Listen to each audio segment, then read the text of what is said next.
It's good. It's good.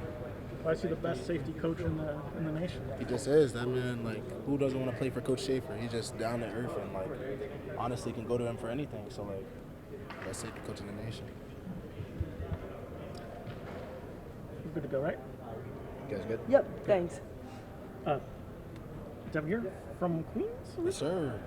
So did Syracuse recruit you coming out of high school? Yes, I was talking to Syracuse coming out of high school. I was at high connections with them, and I was trying to come here, but I ended up at Buffalo. So. Why didn't you end up here first? I just Buffalo was a better suit for me coming out of high school. It just felt more like home and stuff like that. So why not go to Buffalo and get my feet wet there? It was a great experience. Wouldn't change it for the world. What's the feel around the second scrimmage, Devin? It feels like the quarterback decision is going to be made based on that game. You're halfway through camp, like you're getting there towards like actually focusing on an opponent. How do you feel going into this? I feel good. I feel like this team is coming along very well. We're a very connected team and strong, dominant team. We're going to fight hard. You could tell that we're getting into our culture of dart. You know what I'm saying? So you could tell that we're going to fight hard for 4 quarters and stuff like that. And both guys are very dominant, very dominant, come out and work every day. And that's all you can ask for from your QBs.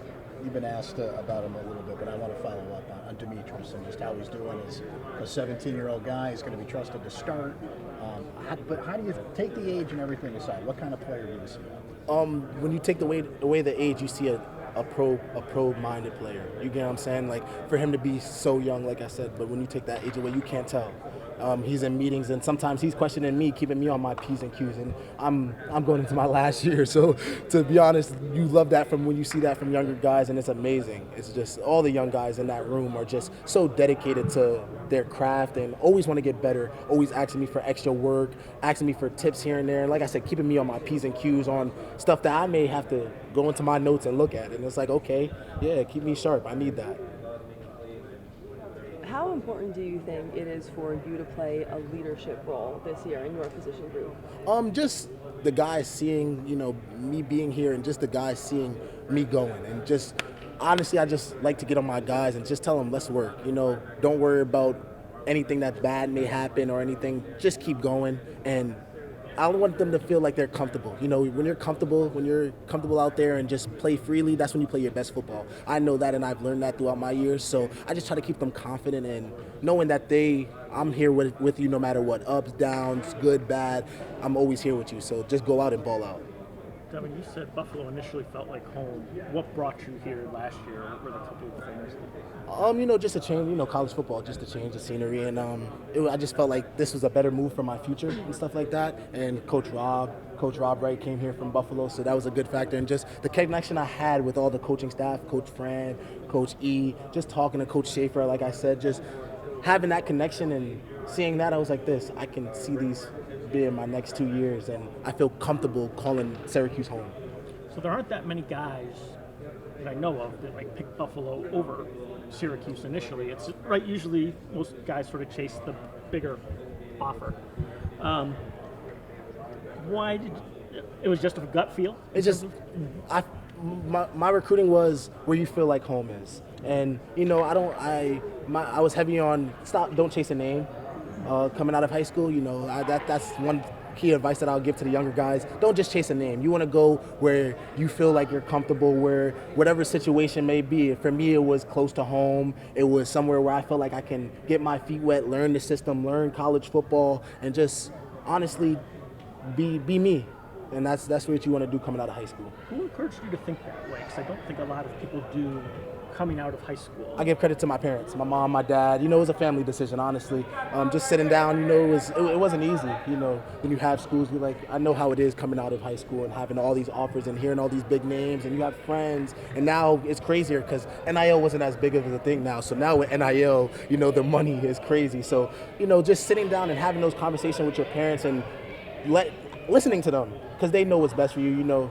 They have the wisdom. They've been there before, and just putting it into God's hands, most importantly. It's a competition, Devin. You mentioned the quarterbacks a little bit there, but You guys are going to back whoever wins the job, right? So Whoever run out there week one, I'm excited for whoever run out there week one. You know, like I said, both of those guys are great competitors, and they come out and dominate practice each and every day. So I'm just excited to see whoever what goes out there week one. Being back there and see them do their thing, from a football standpoint, how would you compare the two? Just what type of quarterbacks they are? There's no comparing, to be honest with you. Like, they're both, like I said, just dominant. They're both dominant at what they do, and they're gonna come out and dominate each and every day. And put their head down and work. And to be honest, it doesn't really matter who's back there. For me, it's just a competition. I see it. I don't even look back there, to be honest. I look at it as being the safety. It's a competition between the quarterback, and that's all you can ask. Last two for Devin. How would you say that the competition around the roster has been in the 2 years now that Fran has been in since you've come into the program? It feels like everywhere you look, there's more names, there's a mix of transfers and higher rated recruits. It just feels like they've leveled up, for lack of a better term. You always want to have competition. You know, that's what keeps a good team a good team. You know, when you have competition, it doesn't leave time for slacking. You know what I'm saying? At my position, I know if I slack off, there can be the next guy up mentality, and that's how it's going to be at the next level. And Coach Fran is preparing us for the next level. So I feel like when you have that mentality on, hey, you got to come out and practice each and every day hard. You can't slack, because in the real world, you slack off, you get fired. So just having that mentality in football, you can carry that on to real life thing. And I feel like that is our culture at Dart, you know, being detailed, accountable, relentless, and tough, because you have to do those things in order to have a job in general. Do you guys have any collective goals on defense this year after just seeing and witnessing how you guys performed last year? Just being the most dominant defense in the nation. You know, that's my goal for us, you know. Just coming out each and every day, hitting people in the mouth, and just doing our assignments. I mentioned previously, doing our 111th. If everybody does our 111th, then we're going to be a great, successful team, because you can trust that this guy's going to do this and this guy's going to do that. You don't have to do extra. So I feel like we're going to be a great, dominant team, and I just want to see us dominate this nation. Thanks, Devin. Thank you. Have a nice day.